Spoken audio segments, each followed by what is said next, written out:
By focusing on the different ways tourists act today in Greece really was an eye-opener to me because I did not notice the little things that stand out through interactions, transactions, and leisure. By first focusing on interactions of tourists and the sites that they visit, I was really able to notice this on the island of Delos. When going to Delos, you would think that people would be really interested in the history behind it and the stories that it brings. However, as I watched the many different people around me, I noticed something very different from this. I was able to notice that many of the people that were there were more interested in getting the quick Snapchat to prove that and show friends and family that they had visited this beautiful place. They didn't take the time to soak in what the tour guides had to say and really appreciate everything that happened there thousands of years ago. I also noticed many different people just sitting around looking at their phones, and I'm sure on social media or something else, instead of taking the short time that they had on the island to view the different things that they may not have another chance to see again. My favorite thing I remembered from the interactions portion of this project was when I saw this lady who spent about 2 minutes taking different positions and views of this mosaic on the wall. To me, this was very funny because she was so focused on getting the right picture instead of learning about the mosaic and reading about it, because as soon as she was done with the picture, she had walked away from the beautiful mosaic. The second part of the project focused on the transactions that went on during the island of Mykonos.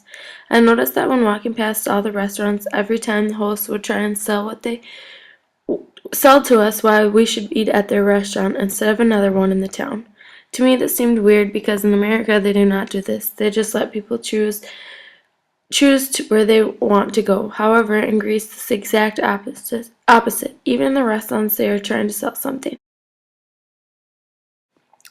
When comparing the island of Naxos to the island of Mykonos, I noticed that the island of Naxos was not as high-end or tourist. However, when we got to the island of Mykonos, everything was very touristy and things were very high-end instead of letting people appreciate the beauty of the island. Walking down the streets, I saw many different stores that were even in America.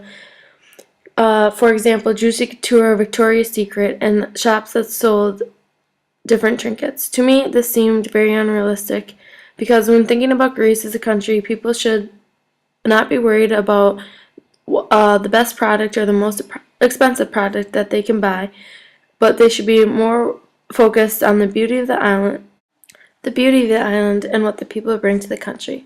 The last section focused on the leisure activity, and I noticed that this was a lot different than the interactions and transactions. I noticed that with both transactions and interactions, people were more fast-paced, trying to get as many things done in a short amount of time, and not really enjoying the experience of being somewhere.